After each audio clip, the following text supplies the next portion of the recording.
ज्ञानाञ्जनशलाकया तमेन तस्मै श्रीगुरुवे नमः। ॐ विष्णुपादाय कृष्णपृष्ठाय भूतले श्रीमते भक्तिवेदान्त स्वामिनिति नामिने नमस्ते सरस्वते देवे गौरवाणी प्रचारिणे विशेषा शून्यवादी पाश्चात्य देश तारिणे जय श्री कृष्ण चैतन्य प्रभु नित्यानंद श्री अद्वैत गदाधर श्रीवासादि गौर भक्तवृंद हरे कृष्णा कृष्णा कृष्णा हरे हरे हरे राम हरे राम राम हरे हरे हरे कृष्णा। तो आज हम लोग लास्ट क्लास में चरण चरितमृत के बारे में पढ़ रहे थे। तो हम लोग अभी पूरी कथा नहीं हुई थी, तो हम लोग उसी फिर से कंटिन्यू करेंगे, क्योंकि चरण चरितमृत में अभी पढ़ेंगे तो आता है कि भगवान की इतनी लीलाएं हैं कि अगर अनंत से अपने जो हजार मुंह से भगवान का वर्णन करना शुरू करें तो मतलब कि जब से सृष्टि की रचना हुई तब से शुरू चालू किए, अभी तक खत्म नहीं हुई। तो भगवान की बहुत सारी लीलाएं हैं। तो उसमें से कुछ लीलाएं जो कि चैतन्य चरितमृत में, चैतन्य भागवत में वर्णित है, तो मैं उनको भी पढ़ रहा था। तो हम लोग इसके बारे में चर्चा करेंगे। तो सबसे पहले पता होना चाहिए कि चैतन्य महाप्रभु कौन है। तो हम लोग लास्ट क्लास में डिस्कस किया था, किसी भक्त को बताएंगे चैतन्य महाप्रभु कौन है? भगवान के छन्न रूप, छन्न अवतार, ठीक है। और राधा माता का भाव लेकर के आए श्री कृष्ण। और इनको गौरांगा महाप्रभु के नाम से जाना, ठीक है। यस। कलयुग में भगवान के प्रचार भक्ति कैसे की जाए, इस बारे में बता देते हैं। यस। ओके। और कोई बात? भगवान इसलिए आए थे क्योंकि गीता भागवतम और कैसे पढ़ा जाए, कौन कौन पढ़ सकते हैं, ये बताने का। ठीक है। महामंत्र का। यस। ओके। और क्यों भगवान का धराधाम में अवतार हुआ है? और फिर किस मत ध्यान कुछ जिसे याद हो अच्छा। भक्तों का उद्धार करना। हाँ, यस। हरे नाम संकीर्तन कलयुग में भक्ति किस प्रकार करें? अपना है दुष्टों का संहार करने के लिए, ठीक है। लेकिन चैतन्य महाप्रभु ने कोई कहा किसी को मारे, किसने मारे?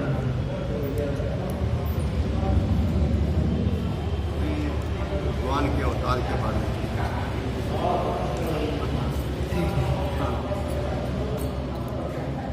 हरे कृष्ण। तो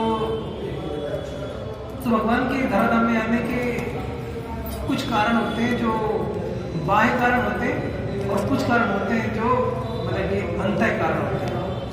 तो ऐसा बताया जाता है कि श्रीमद् भागवतम पुराण में भी आता है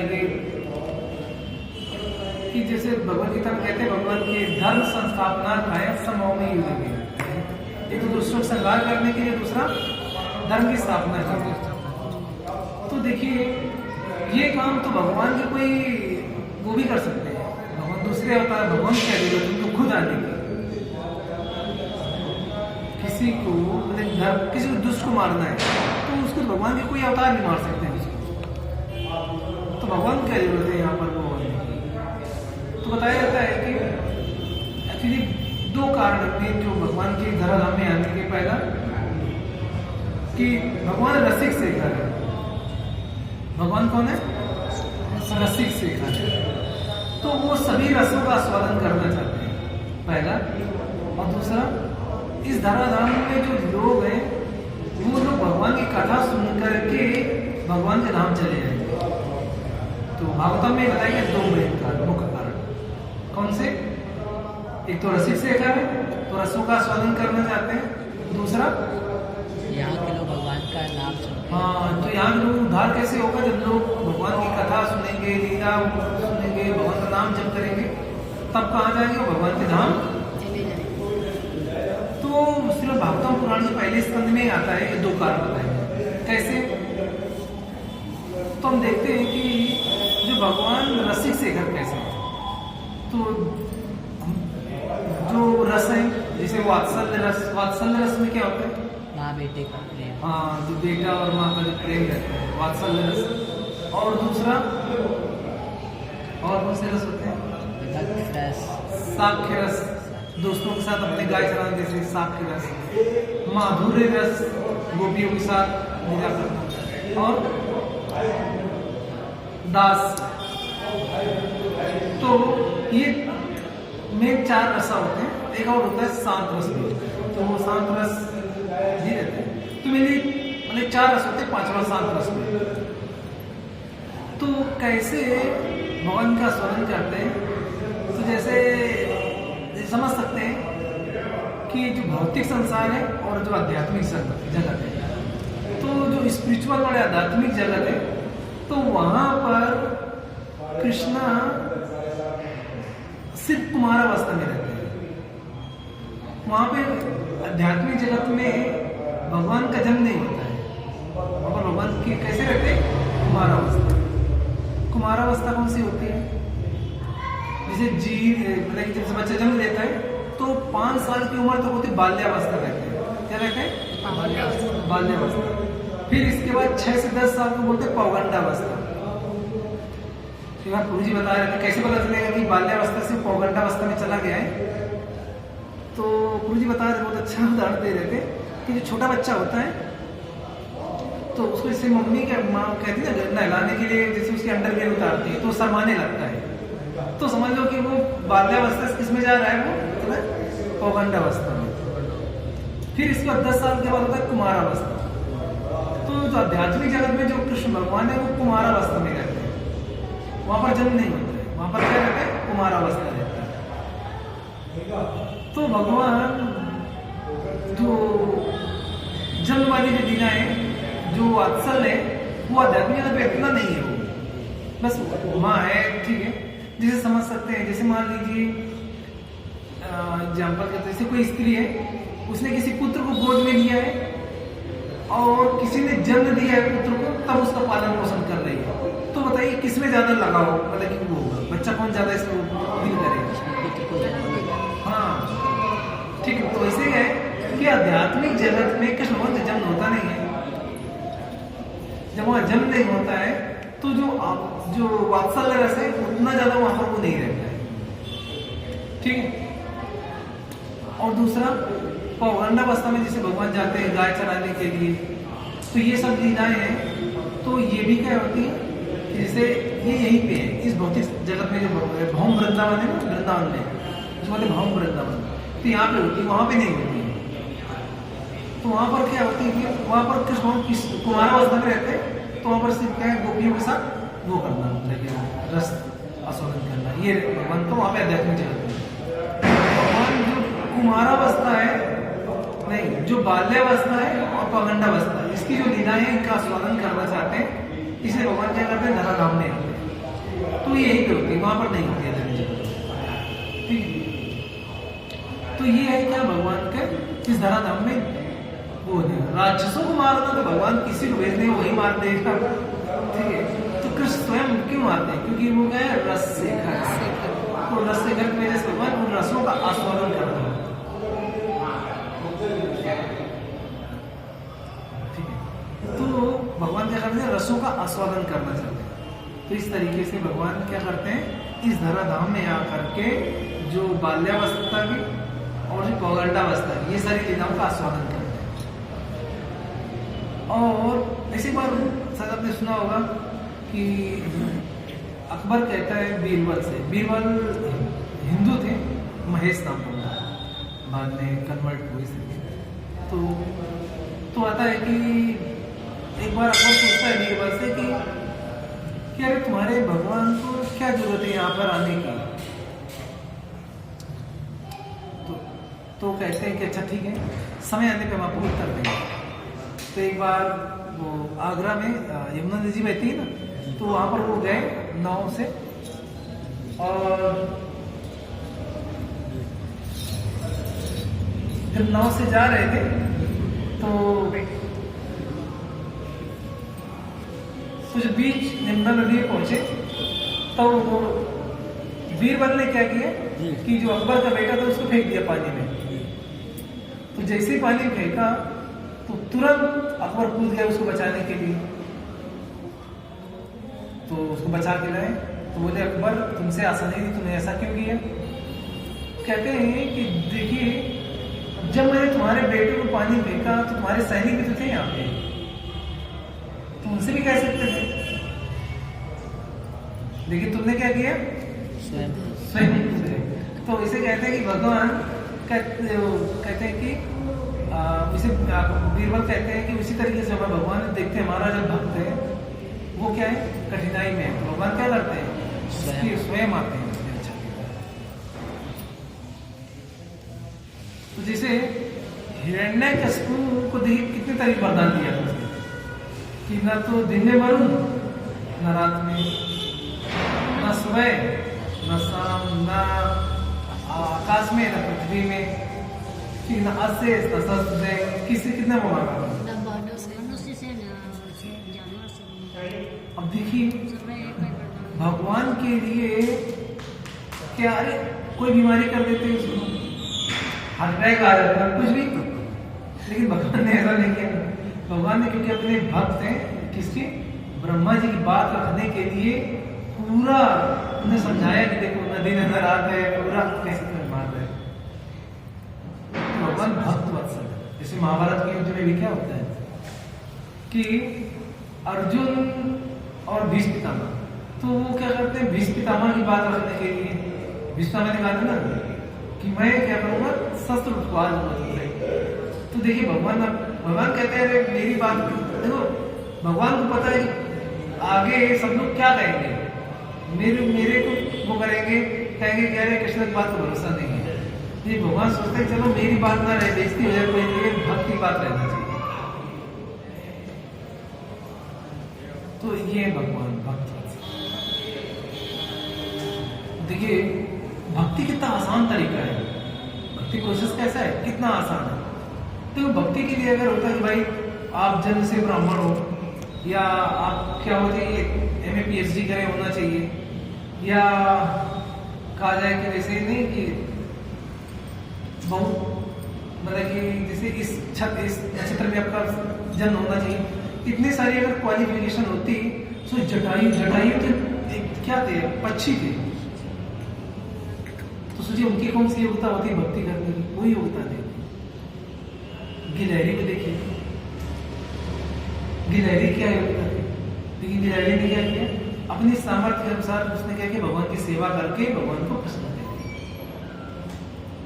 देखिए प्रहलाद महाराज का जन्म किस कुल में हुआ था? राक्षस कुल में। सोचिए उनकी क्या योग्यता थी? ध्रुव महाराज, अगर ये उत्तर भाई जी बहुत जब पढ़े लिख के बहुत बड़े हो जाओ तब भक्ति कर सकते हो, तो ध्रुव महाराज की क्या योग्यता थी? ध्रुव महाराज ने भगवान कितने दिन में पा दिया था? 6 महीने में। 6 महीने। उम्र कितनी थी? 5 साल। सब लोग सोचिए आपकी उम्र कितनी है? सोचिए 5 साल की उम्र में 6 महीने भगवान को पा दिया। तो भक्ति के लिए कोई क्वालिफिकेशन नहीं होती, प्री रिक्वाइजिट क्वालिफिकेशन नहीं होती। क्या कि पहले से कोई क्वालिफिकेशन होना चाहिए। भगवान की भक्ति के लिए क्या है कि हमारा इंटेंशन अच्छा होना चाहिए भगवान भक्ति के लिए, और हमारे अंदर लगन होना चाहिए जो कि भगवान को क्या करती है? प्रसन्न। तो चैतन्य चरितमृत में भगवान ने जब बताया कि कृष्ण भगवान ने भगवत गीता उपदेश दे दिया, भगवत गीता उपदेश देने के बाद देखे कि इस धरती के लोग तो पालन कर ही नहीं रहे, तो आता है एक श्लोक आता है, नरोत्तम दास ठाकुर कहते हैं कि अपने ते आचार्य प्रभु मैंने भगवान अपने आचरण से सब कुछ सिखाते हैं। तो भगवान ने सोचा कि मैंने बड़ी बड़ी बातें बता रही है भगवद गीता में, लेकिन लोग समझ नहीं आ रहा, लोग भक्त बन ही नहीं रहे। तो भगवान ने क्या किया, फिर चैतन्य महाप्रभु के रूप में, चैतन्य महाप्रभु के रूप में सिखाने के लिए कैसे भगवान की भक्ति करना चाहिए।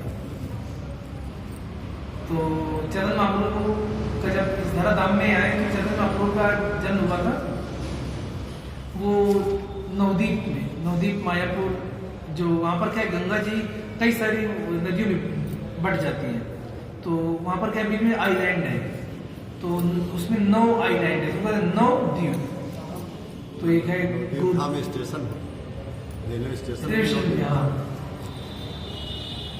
तो गोध्रुम द्वीप, रुद्र द्वीप,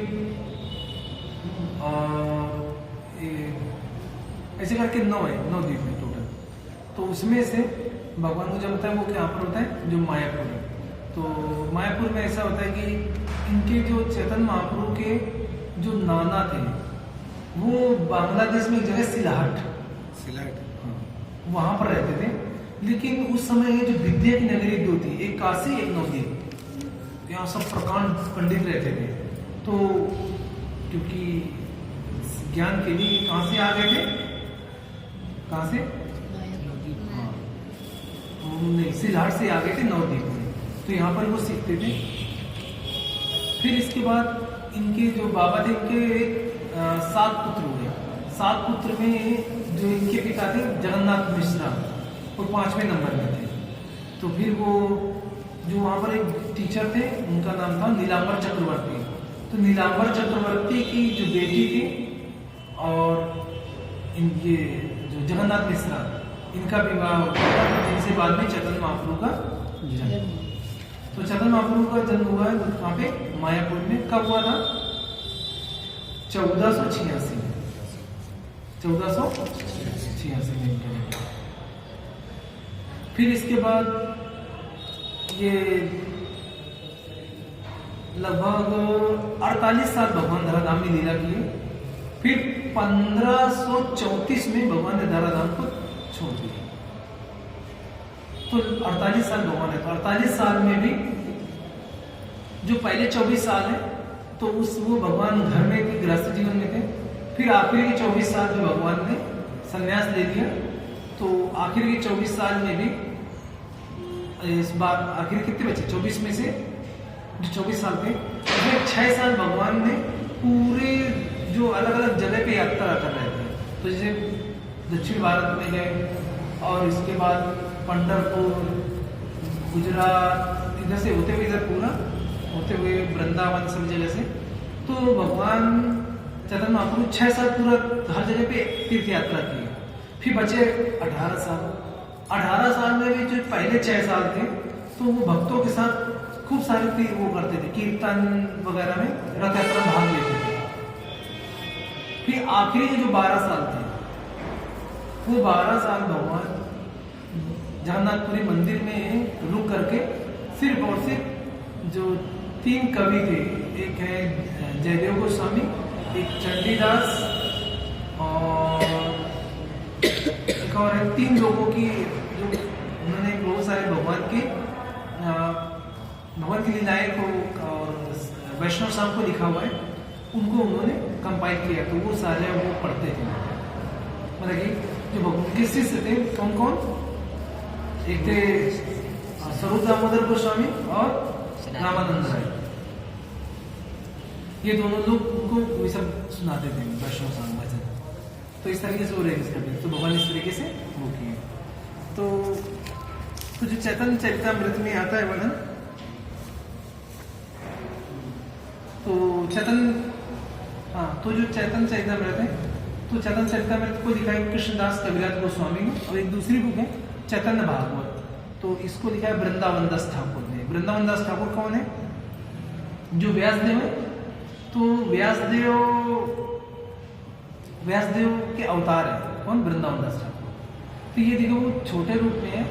तो अब जैसे मान लीजिए ये बुक है, ठीक है, तो ऐसी मान लीजिए 18 बुक होंगी कम से कम, ऐसी 18 बुक हैं, ठीक है।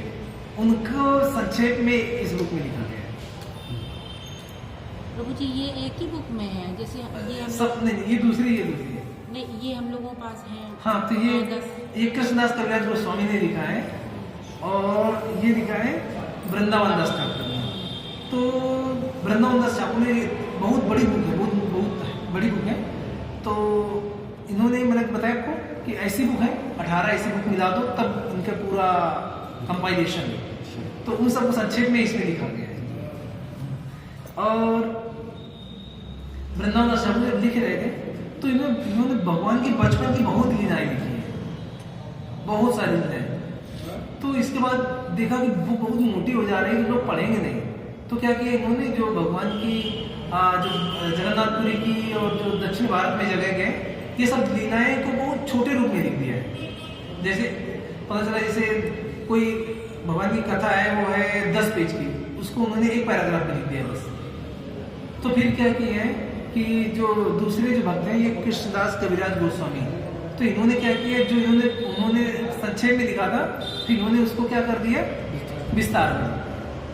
तो भगवान के जो बचपन की लीलाएं वो इसमें ज्यादा डिटेल में है वृंदावन दास ठाकुर, ठीक।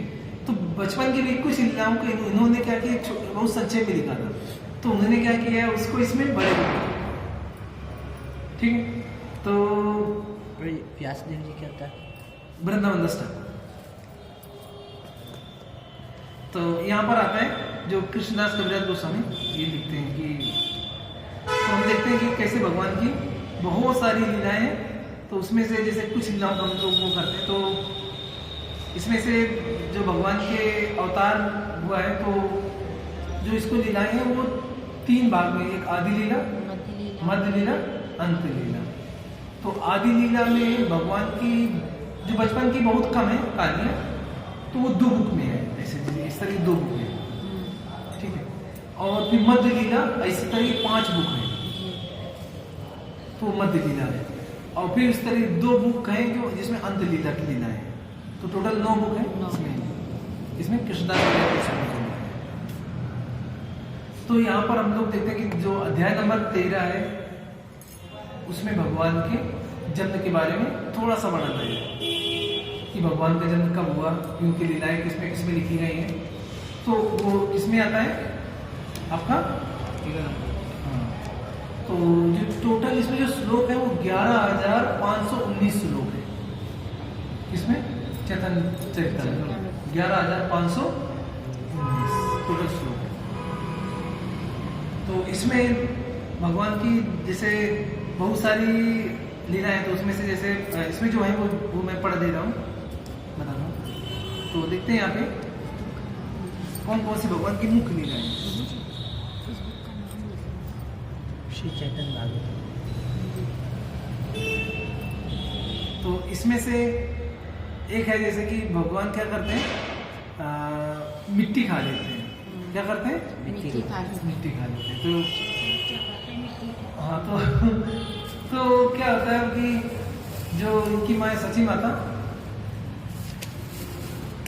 इनके पहले एक्चुअली जब इनके भगवान के जन्म के पहले इनके 8 पुत्रियां हुई पहले, तो 8 पुत्रियां नहीं रही। तो फिर इन्होंने भगवान का बहुत इंटेंस भक्ति करना शुरू किया। तो इनके फिर नवा जो पुत्र हुआ वो हुआ विश्वरूप बलराम जी। पिछली बार आपने 10 पुत्रियां 8 ठीक 8 पुत्रियां, और फिर नवा हुआ उनका पुत्र जिसका था विश्वरूप, और जो 10वां हुआ है वो चैतन्य।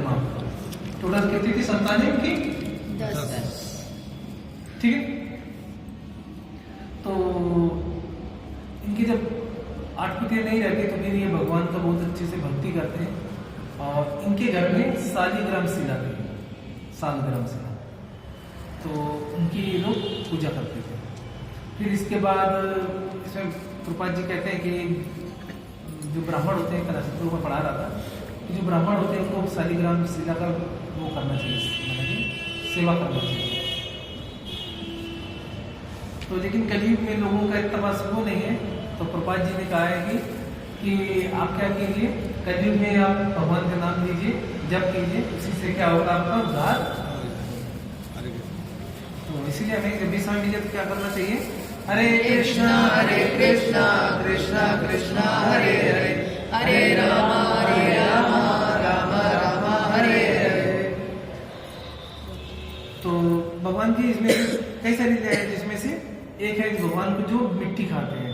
तो जब भगवान मिट्टी खाते हैं तो क्या होता है, तो जब जैसे कृष्ण भगवान की लीला में होता है, जब कृष्ण भगवान मिट्टी खा लेते हैं संसार पूरा तो उनके भगवान के जो बाकी फ्रेंड होते हैं वो यशोदा में शिकायत कर देते हैं, क्या कहते हैं, हाँ कान्हा ने मिट्टी खाया है। तो कृष्णा क्या कहते हैं, मैंने नहीं खाया। हाँ मैंने नहीं खाया। तो क्या भगवान झूठ बोल रहे हैं क्या, तो भगवान तो कह रहे हैं ना मैंने नहीं खाया है। तो भगवान क्या कहते हैं कि जैसे ना सब जो हेर फेर कर देते हैं भगवान, कहते हैं कि उन्होंने क्या कहा, भगवान मैया मोरी मैं नहीं माखन खाया, ठीक है। और क्या कहते हैं इधर, मैया मोरी मैंने ही माखन खाया, ठीक है। जैसे शिकार नहीं करती होगी कि वो क्या कहते हैं, कृष्ण क्या कहते हैं, मैया मोरी मैं नहीं माखन खाया, ठीक है। और क्या कहना चाह रहे, मैया मोरी मैंने ही माखन खाया। तो भगवान झूठ नहीं बोल रहे, सही बोल रहे, लेकिन क्या हम भगवान बढ़ गए, शब्द भी वही है, शब्दों को किसमें जोड़ना है वो है। तो यहाँ पर भगवान कह रहे हैं कि eating dirt and giving intelligence, कहते हैं कि भगवान जब मिट्टी खा लेते हैं तो सची माता आती है डांटती है, तो यहाँ पर ज्ञान की बातें करते हैं भगवान। तो बचपन में भगवान दो चीजें सिखाए, एक तो पहला जब भगवान जब रोते थे तो क्या होता था, जितनी भी नवदीप की स्त्रियां थी वो लोग क्या करते थे, कीर्तन करते थे, तो क्या होता था, भगवान शांत हो जाते थे, ठीक है। तो भगवान ने एक तो क्या किया, युग धर्म की स्थापना किया। युग धर्म क्या है, हरे कृष्ण महामंत्र चैंटिंग करना। तो सारी जो नवदीप की स्त्रियां आती थी वो लोग क्या करने लगते थे, गौरव होती थी, कीर्तन करते थे, हरे कृष्णा कृष्णा कृष्णा हरे हरे, हरे राम राम राम हरे हरे। तो जो नवदीप की स्त्रियां इस तरीके से कीर्तन करके वो भगवान हंसने लगते थे, और जब इसका जैसे कीर्तन बंद फिर होना शुरू, तो इस तरीके से 24 घंटे भगवान क्या करते थे, कीर्तन सबसे सुनाते रहते थे। तो इस तरीके से उन्होंने क्या किया, कीर्तन की क्या किया, उन्हें शुरुआत करा दिया। तो ऐसा वर्णन आता है कि सब लोग चाहे हिंदू चाहे मुसलमान, तो कोई बोल सकता है मुसलमान कैसे जब करते थे, वो तो नहीं कहते। तो जिसे क्या होता, कभी चिढ़ाने के लिए नहीं होता, देखो हरे कृष्ण ठीक। तो जो मुस्लिम लोग थे वो भी ऐसे कमेंट मारते थे, तो कहते हरे कृष्ण हरे हरे हरे कृष्ण, ऐसे को कमेंट मारते थे। तो इस तरीके से अब चाहे कैसे भी तुम लोग करो, भगवान क्या करते हैं, स्वीकार करते हैं। भगवान वो नहीं करते, हम देखते ना अजामिल की कथा में आता है, तो अजामिल ने किसका नाम लिया था, अपने पुत्र का। तो क्या है, भगवान उसको स्वीकार करते हैं। तो कहते हैं अगर कोई गाना भी गा रहा है, कोई अगर क्या कर रहा है, गाना गा रहा है या क्या कर रहा है, परिहास से मजाक उड़ाते हुए भगवान का नाम ले लेता है, तब भी क्या होता है, नाम ले रहा है। हाँ, तो वो अब क्या है, अपना प्रभाव जरूर दिखाता है। जैसे मान लीजिए कोई दवा है, ठीक है। अब दवा तुम चाहे दोपहर में खाओ, चाहे सुबह खाओ, चाहे सोते चाहे बैठते, दवा तो अपना प्रभाव दिखाई नहीं रहे। किसी के दर्द हो रहा है, चाहे पैर में हो, चाहे हाथ, चाहे नाक, चाहे सिर, कहीं पे भी हो, दवा खाओगे तो प्रभाव दिखाई देगा। तो इसे भगवान का नाम है, भगवान का नाम अगर लेते हैं तो क्या होगा, वो अपना प्रभाव दिखाएगा। भगवान का जो नाम का प्रभाव, वो अपना प्रभाव नहीं छोड़ता है। जैसे अमृत है, ठीक है, अमृत क्या अपना प्रभाव छोड़ता है क्या, प्रभाव तो दिखाते हैं। उसी तरीके से ऐसे बताया जाता है कि जैसे कि वस्तु शक्ति का प्रभाव, क्या शब्द यूज कर रहा हूं, वस्तु शक्ति का